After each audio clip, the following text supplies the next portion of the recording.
The phone rang just once before I picked it up. Mom never let it ring twice. Her voice came through the line like a blade wrapped in silk. "We're not funding this circus." 3 seconds of silence stretched so thin I could hear my own pulse. Outside my apartment window, the morning looked ordinary, sunlight crawling across the kitchen tile, the kettle beginning to hiss. But inside me, something was breaking open.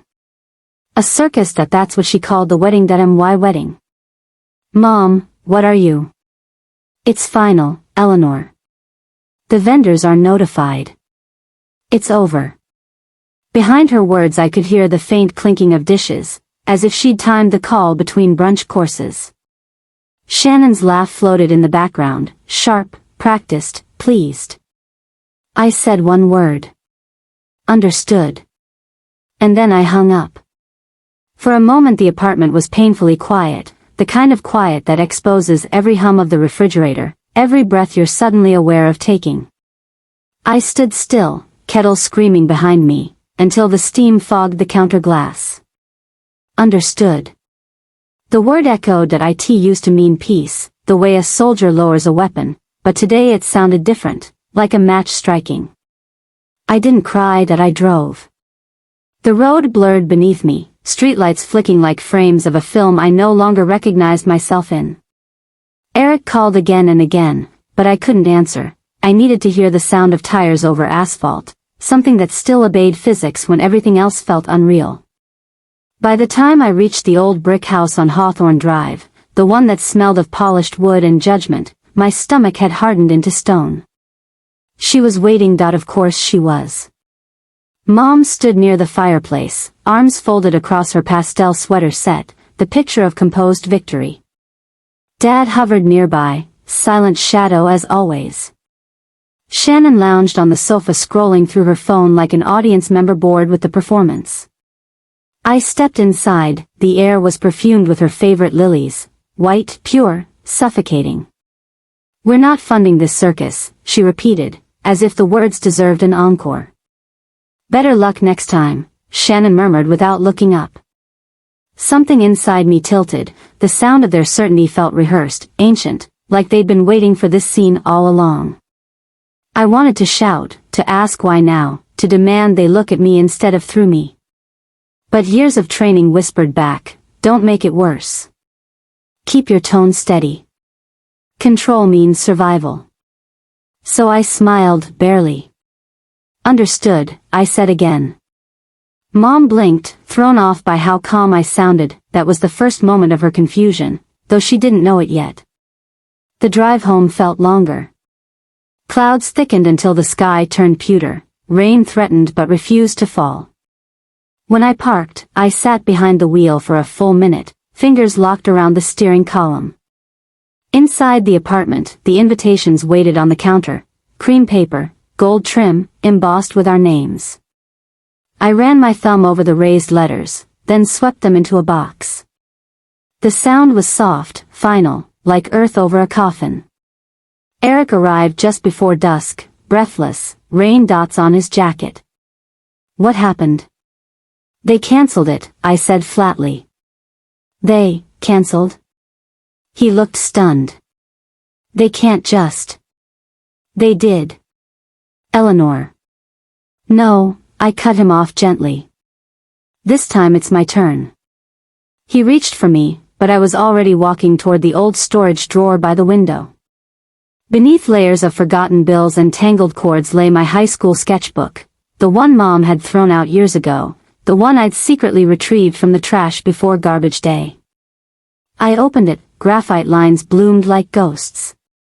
Dresses, blazers, the kind of designs that had once filled my weekends with quiet hope. My finger traced the curve of a sleeve, something burned behind my ribs, defiance, faint but alive. That night, while Eric slept beside me, I wrote a list, every account. Every vendor. Every cent connected to the wedding. By dawn, unease had replaced heartbreak. How had she canceled everything so fast? Venues don't evaporate overnight. Contracts require signatures. Deposits, confirmations. There had to be more. Morning light fell pale across my desk as I called the Ivy House. The coordinator's voice was too careful. "I'm sorry, Miss Perry, but your mother already sent the signed cancellation notice." "My what?" "It had your signature." My stomach dropped. For a second I couldn't breathe. "Could you send me a copy?" When the PDF arrived, I stared at it until the lines blurred. My name, sprawled in ink that tried too hard to mimic my hand. Close, almost perfect, but not mine. Someone had forged me. It wasn't just control anymore, that IT was theft, erasure. I drove to Diane Cole's office. The city still half asleep. Diane had once handled legal filings for our firm, steel-eyed, calm, precise. The kind of woman who could silence a room by adjusting her glasses. She listened without interruption, pen tapping rhythm on her pad. When I slid the documents across her desk, she examined each page slowly, lips pressed thin. Finally, she looked up. "This cancellation form," she said, "that isn't your handwriting." Her tone left no space for doubt. "Someone forged it. If they used your financial information to make or cancel payments, that's criminal, Eleanor." The word criminal landed like a verdict that I wasn't the disobedient daughter anymore. I was a plaintiff waiting to be born.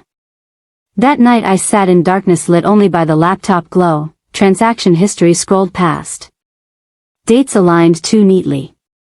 Thousands transferred to Shannon Perry Designs. More to my parents' credit cards. Home renovations. Debt payments. Each line of numbers whispered the same sentence: they took your future to fund their comfort. My hands shook. Then steadied that I typed a message to Diane. "We're filing the case." And then, aloud, to the empty room. They wanted control. Now they'll get consequences. Sleep didn't come. Memories did. A different house, same silence. Me at 12, standing in front of the fireplace, holding a sketchbook with trembling hands. Mom's pearls catching the light as she said, "You're not wasting your life on fantasies." Dad nodding from the shadows, Shannon giggling from the sofa. The same choreography, only smaller bodies. Back then, I'd said understood, too, because silence kept the peace, because love meant obedience. Now I knew better. Silence could also be a weapon. The next morning, the phone rang again. Uncle Stephen. We hadn't spoken in months. His voice carried unease, the kind that precedes confessions. "Eleanor, there's something you need to know. It's about your grandfather's trust fund." My breath caught. "He set it up for you, $250,000. It activates only when you marry.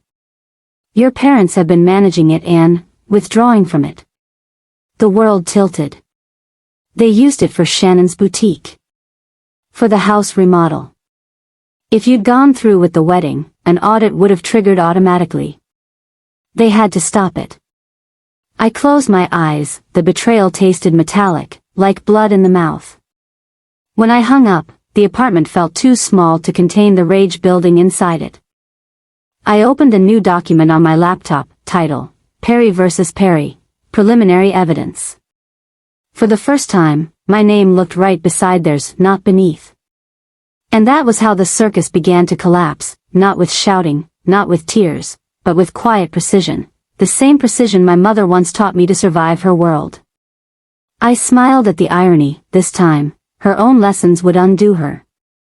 Diane's office smelled faintly of coffee and printer ink the morning she called me back in. "We're ready," she said. "But before we file, you need to understand, once we start, there's no going back." Her eyes searched mine for hesitation. There wasn't any left. I nodded. "They took my name. They don't get to keep my silence." She smiled, barely, the kind of smile a soldier gives before battle. For the next 2 weeks, we lived in evidence, emails, receipts, contracts. Diane's assistant pinned every document across a corkboard until it looked like a map of deceit. Red thread connecting every payment, every forged signature, every lie that masqueraded as love. Late nights blurred into early mornings that I learned how fraud breathes, slowly, predictably, confident that no one will ever pull back the curtain, until someone does. Each discovery stung, but with it came clarity. Mom's generosity at holidays. Dad's sudden upgrades, the car, the kitchen remodel. Shannon's boutique grand opening, the champagne tower she'd bragged about, all of it paid with my inheritance. Eric tried to keep pace. He brought me coffee, wrapped me in tired hugs, whispered, "You're doing the right thing." But at night, when he thought I was asleep, I could feel his worry pressing through the mattress like a heartbeat. He didn't know how deep this would go, neither did I. When the filing went public, the calls began, unknown numbers, blocked IDs, relatives suddenly concerned. Aunt Margot left a message dripping with disbelief. "Honey, family fights aren't meant for courtrooms. You'll regret this." I deleted it. Mom didn't call, she sent a single email. "You're humiliating us. Please reconsider before it's too late." Too late had already happened. It happened the moment she forged my name. Court dates move slowly, but gossip travels fast. By the time we appeared before the judge, the local paper had already printed, "Daughter sues parents over wedding scandal." I almost laughed at the absurdity, my private grief distilled into a headline. That morning, the courthouse corridor buzzed with murmurs. Reporters waited near the vending machine, pretending not to. I walked past them in a navy suit, hair pinned back, holding Diane's case file like armor. Inside, fluorescent lights hummed above rows of wooden benches, the air smelled of polish and nerves. Case number 4721, Perry versus Perry. The clerk's voice echoed, each syllable sliced. Mom sat across the aisle, pearls perfectly aligned, face carved from calm. Dad looked smaller than I remembered. Shannon twirled her phone until the bailiff told her to put it away. Diane rose. "Your Honor, this case concerns the unauthorized use of my client's financial assets and a forged signature on legally binding documents." Her tone was steady, precise, every word landed like a hammer. She laid out the evidence piece by piece, the cancellation form, the transfers, the trust fund withdrawals. Each page she handed the judge sounded heavier than paper should. When Uncle Stephen took the stand, I watched his hands tremble around the oath card. Eleanor's grandfather created a trust of $250,000 for her, he testified. It would release upon her marriage. I discovered funds missing, withdrawn by Robert and Carol Perry. The courtroom rustled. Mom's lawyer objected, voice sharp. "Irrelevant. Family management rights apply." Diane didn't flinch. "Family rights don't extend to forgery, counsel." The judge nodded once, objection overruled. Then Mom spoke, her voice wavered for the first time. "We were protecting her," she said. "That boy, Eric, he's beneath her. We couldn't stand by while she threw her life away." I stared at her across the room. "Protect me," I whispered, "by stealing from me?" Her mouth opened, closed. "We only used what we needed." Shannon was drowning. "Maybe she should have," I said quietly. "Maybe that's how people learn to swim." A few gasps broke the silence. Shannon slammed her palm on the table. "You think you're better than us? You've always been the boring one. They did everything for you." The gavel cracked once. "Order." Diane turned to her smoothly. "Miss Perry, did your parents transfer any of your boutique expenses from Eleanor's trust?" Shannon hesitated. I didn't know." Diane slid a document across the table. "Then perhaps you can explain why this invoice lists your father's signature and Eleanor's trust account number." Color drained from Shannon's face. By midday the courtroom felt smaller, air heavier, every secret that had ruled my life now lived on record, typed, dated, irreversible. When the judge finally spoke, his tone was almost merciful. "This court finds in favor of the plaintiff. All misappropriated funds shall be returned immediately, with additional damages of $50,000 for fraud and emotional distress." The gavel fell. A sound like final punctuation. Mom's breath caught, Dad's shoulders sagged, Shannon stared blankly, eyes wet but empty. I didn't smile, that I simply exhaled, slow and steady, as though the air belonged to me again. Outside, sunlight burned too bright, reporters swarmed, microphones flashing questions like arrows. Eleanor, how does it feel to win? I paused on the courthouse steps. It isn't a win, I said. It's a stop. Then I walked away. That night, back at home, I sat in the dark again, but the dark felt different now that it wasn't hiding me. It was holding me. Eric poured 2 glasses of wine and leaned against the counter. You did it. I shook my head. No. I just stopped them. He smiled faintly. That's what justice is sometimes. We didn't toast that we didn't need to. A week later, I returned to the Ivy house, the same archway, the same gentle wind through the ivy, only now, there were no spectators of control. Just friends, quiet laughter, and Eric waiting at the altar with that crooked tie. When the music began, I walked alone. No father's arm, no mother's veil, each step was a reclamation. You okay? Eric whispered. More than okay, I said, and meant it. The vows were simple. No grand gestures, no applause, just truth. When the officiant pronounced us husband and wife, the world seemed to exhale with me.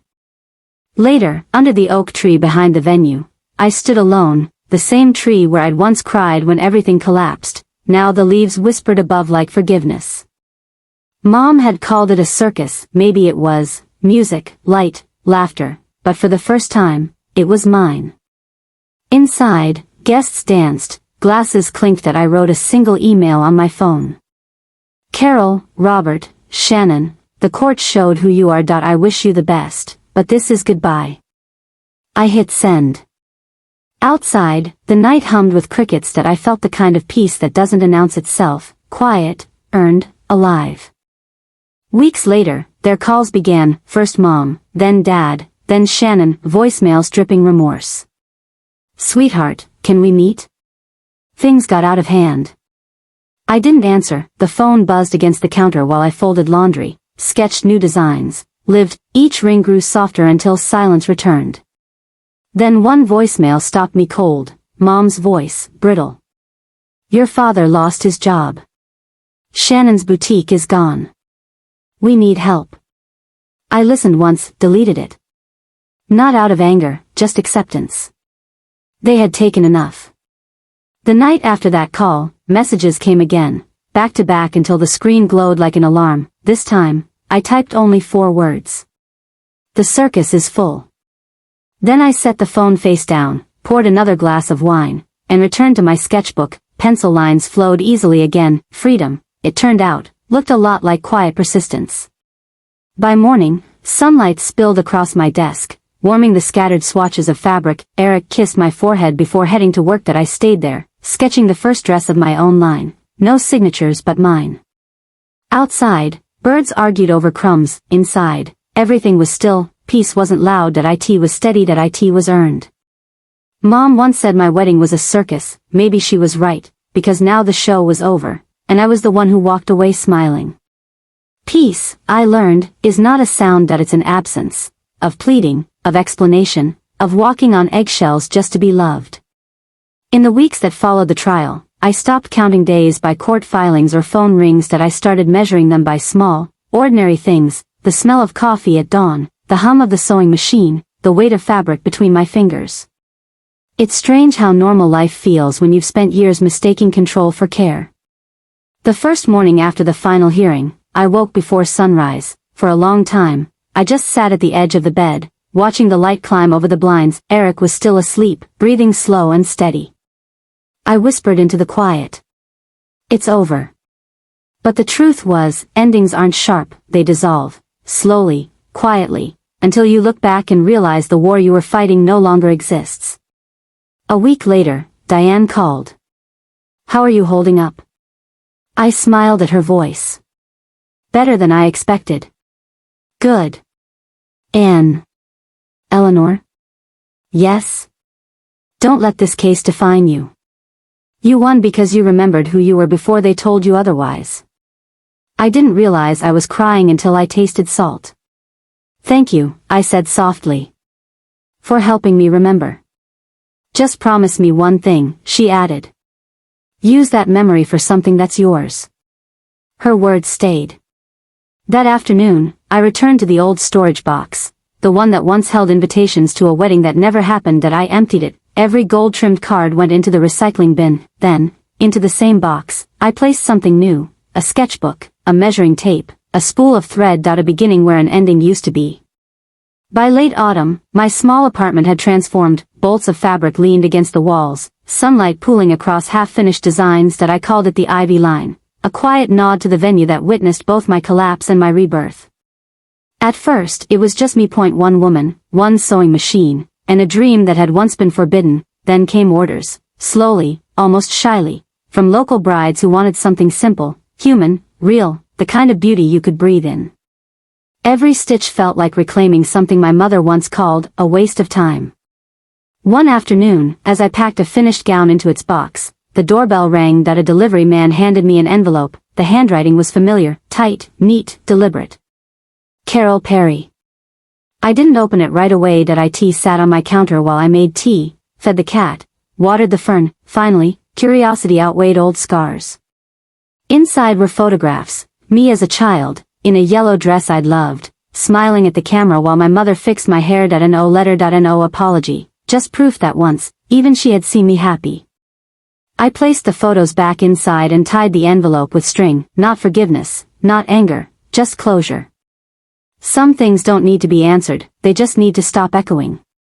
Winter came early that year. Frost framed the window, and the world outside looked like still water. Eric and I spent evenings wrapped in blankets, planning nothing, just being. He'd read, I'd sketch, the sound of his page turn syncing with the rhythm of my pencil. You're quiet, he'd say sometimes. I like the quiet, I'd answer. He'd smile. You used to be afraid of it. I used to think silence meant defeat. And now? Now it feels like peace. In December, I opened a small studio downtown, a converted florist shop with a cracked display window and floors that creaked when you walked. I painted the walls white, hung ivy above the door, and placed a single quote on the wall in gold letters. Understood. Visitors often asked what it meant. I'd smile and say, it means I finally understand myself. They'd nod politely, unaware that one word had once been my cage, and now, it was my freedom. One morning, a woman walked in, early 40s, nervous smile, fingers twisting a ring that wasn't there. She asked if I could make her a dress. Her wedding had been postponed 3 times, family issues. She said softly. I smiled in a way I hoped she understood. Tell me what you'd like, I said. She hesitated. Something that feels like me. When she returned 2 weeks later for the fitting, she stood in front of the mirror and whispered, I don't recognize myself. Then she smiled through tears. In a good way. I watched her reflection and saw a version of myself, years ago, before the noise, before the manipulation. Maybe this was what healing looked like, helping others remember who they were before someone told them they weren't enough. That night, I locked the studio and walked along the snowy street. City lights shimmered across the frost. Somewhere, a busker played a slow tune on an old violin. For a moment, everything felt suspended, beautiful, fragile, alive. I thought about my family then, where they might be. If they'd ever learned what love looks like when it isn't chained to control. I didn't wish them suffering. I wished them distance. Sometimes mercy is not reunion, it's letting people live with what they built. Spring arrived like an apology, soft rain, new leaves, air that smelled of second chances. The Ivy Line grew quietly, customer by customer. Each dress carried a story, each woman left lighter than when she came. I never told them about the courtroom, or the trust fund, or the mother who called love a circus. I didn't need to. Pain, I learned, doesn't need translation, it recognizes its own kind. One evening, after closing, I received an email from an unknown address. Subject line, a note from my hand hovered over the mouse. The message was short. I saw your interview in the paper. The dresses are beautiful. I was wrong. I hope you're happy. No signature. No excuses, just a single line that felt both too little and, somehow, enough. I closed the laptop and stared at the empty shop. A tear fell, then another, quiet as rain on glass. I whispered. I am. Months passed, success came, not in waves, but in steady ripples. One magazine featured at a local award for ethical design, then national interest. But what meant most wasn't the recognition, it was the silence after applause, that breath between achievements where I could finally hear myself think. For years, I'd been performing roles, dutiful daughter, perfect accountant, polite fiancé. Now, I was simply Eleanor. No titles, no conditions, just me. The night before the Ivy Line's first anniversary, I sat by the window with a glass of wine. The city pulsed below, neon signs, distant laughter, the faint hum of possibility. Eric joined me, slipping an arm around my shoulder. Penny for your thoughts? I smiled. I was just thinking about how strange life is, how the same word, understood, used to mean surrender, and now it means freedom. He kissed my temple. Maybe it always meant both. You just had to choose which one to live. I nodded, letting the truth settle. The next morning, sunlight spilled across the studio. On the counter sat a single white rose. No note, no sender, just a flower, delicate and unguarded. I placed it in a vase by the window, maybe from a customer, maybe not. It didn't matter. I had learned to stop searching for meaning in every gesture. Sometimes beauty simply exists. That afternoon, I met with a young intern, a shy girl from the community college. She reminded me of myself at 19, all nerves and eagerness. Miss Perry, she asked timidly, how did you know this was your calling? I thought about it for a long moment before answering. I didn't. I just knew what wasn't, and once you know what doesn't belong to you, everything else becomes clear. She nodded, writing it down as if it were a rule, but it wasn't a rule. It was a release. That night, after closing, I stood again beneath the ivy arch outside the shop. The same name, different life, the street was quiet, the air warm, the future open. I thought about Mom's words, we're not funding this circus. Maybe she'd been right in a way she never intended, because I no longer needed their tent, their applause, their permission. My life wasn't a circus anymore. It was a canvas. And as I locked the door, I whispered the final truth. The show is over, and I am finally free. Epilogue, the lesson of the circus. If you've ever been silenced by the people who claim to love you, if you've ever mistaken obedience for peace, if you've ever had to build yourself from the rubble of someone else's control, then you already know what Eleanor learned. That sometimes, revenge isn't loud. It's not a courtroom victory or a headline. It's waking up one day and realizing you no longer need them to believe your story. It's choosing calm over chaos, creation over approval, and silence, not as surrender, but as proof that you've outgrown the noise. So if this story resonated with you, take a breath, pour yourself a glass of something honest, and remember, you are allowed to rewrite the script. The first spring thunder came early that year, lightning stitched across the clouds as rain drummed the roof of my studio. Every flash threw shadows of mannequins across the wall, headless silhouettes, poised mid-motion, like dancers frozen between applause and silence. I'd stayed late that night, finishing a design for a charity gala. The power flickered once, twice, then steadied. Outside, the streetlights shimmered against puddles. Inside, I watched thread feed through the needle, steady as breath. Each stitch felt like punctuation in a sentence I was finally allowed to write. I sometimes thought about the courtroom then, not the verdict, but the sound before it, that single second of stillness when truth filled the room and no one dared move. It reminded me that silence, once a weapon used against me, had become my strength, that even in thunder, there can be peace if you've learned how to listen for it. A few months later, the Ivy Line partnered with a small nonprofit that provided gowns for women rebuilding their lives after hardship, divorce, loss, homelessness. I taught weekend workshops on simple sewing, how to turn fabric scraps into something beautiful again. One woman, Lydia, arrived wearing sleeves that hid scars. She rarely spoke, but by the third session, she began humming softly as she worked, a tune I didn't recognize. When she finished her dress, she whispered, "It's not perfect." I smiled. Neither are we. But look how well we hold together. She laughed, a real, surprised laugh that cracked something open in the room. That's when I understood. Healing isn't personal. It multiplies quietly through others. Eric watched all of this with the kind of pride that doesn't need words. He'd started volunteering at the same nonprofit, mentoring young teens who'd grown up believing their worth depended on someone else's approval. Sometimes he'd come home with stories that broke and mended my heart in the same breath that we were building different things from the same truth. That love without control feels like breathing after years underwater. One night in June, I found an old voicemail buried deep in my phone, one of Mom's early messages I'd never deleted. Her voice was sharp, confident, untouched by regret. "Call me back, Eleanor. You're making a mistake." For a moment I just listened to the silence after her sentence, wondering what she would think if she saw me now. Maybe she'd still call it rebellion, maybe she'd call it pride. Either way, it no longer required her permission to exist. I pressed delete. The screen blinked once, then cleared, like erasing a word that had never belonged in the story.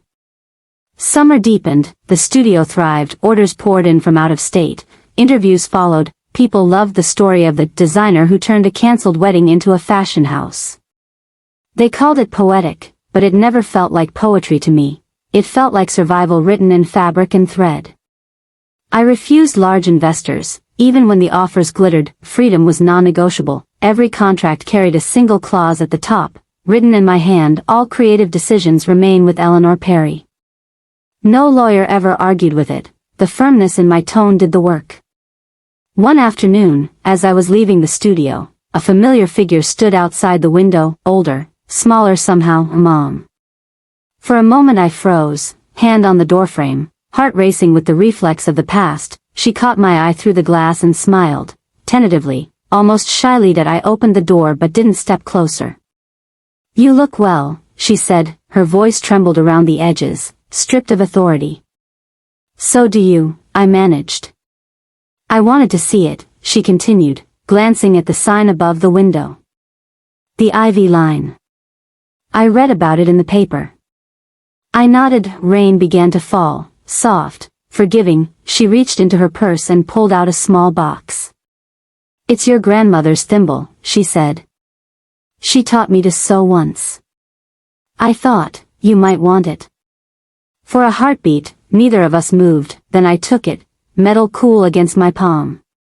"Thank you," I said simply.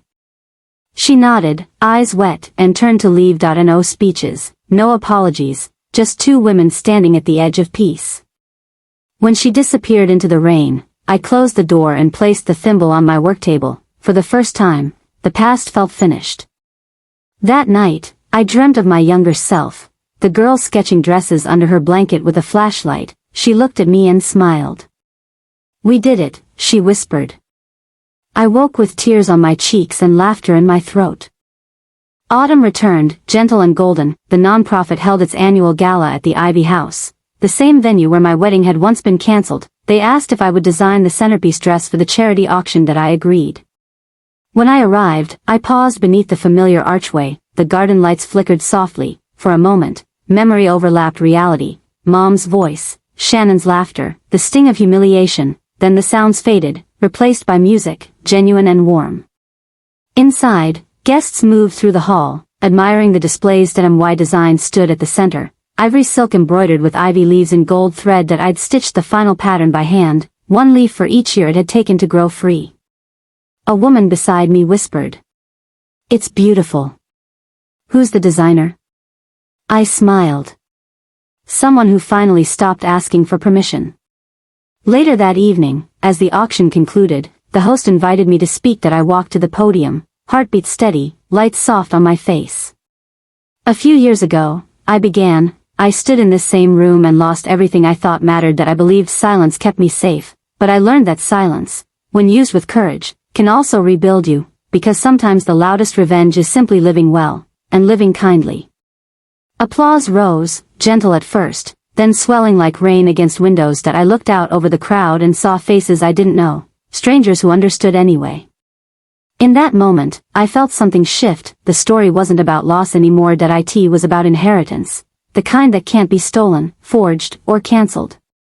When I returned home, the city was asleep. Eric waited by the window, 2 mugs of tea steaming on the sill. He handed me one and asked, How did it feel? I thought for a long moment before answering. Like closing a circle. He smiled. Then here's to circles. We clinked cups outside, the rain began again, steady, forgiving, eternal. Weeks later, I received another letter, this one handwritten in looping script that it was from Shannon. Eleanor, I'm sorry. Not for what happened, I can't undo that, but for never seeing you as more than competition, you were right. Failure did teach me that. I hope you're happy. I folded the letter and placed it next to Mom's thimble. .2 relics of the life that built me through breaking. Then I wrote a single reply. I am. I truly am.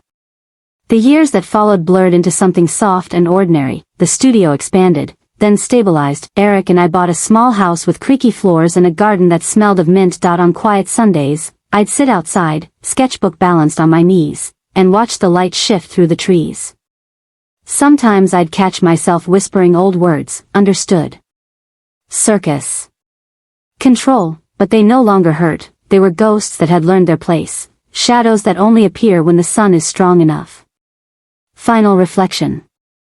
Looking back, I realized the story was never about a cancelled wedding. That it was about a woman uncanceling herself. It was about the moment when silence stopped meaning surrender and started meaning sovereignty, about how forgiveness doesn't always come wrapped in reunion, it sometimes arrives in the quiet ability to live without bitterness. If you've been there, if you've lost yourself inside someone else's expectations, I hope you know this, you can start again, even from ashes, even from betrayal, especially from betrayal. Because peace isn't the absence of conflict, it's the mastery of your own boundaries within it. So if this story resonated with you, take a moment, breathe, think about the word that once held you captive, and consider what it might mean if you rewrote it in your own voice.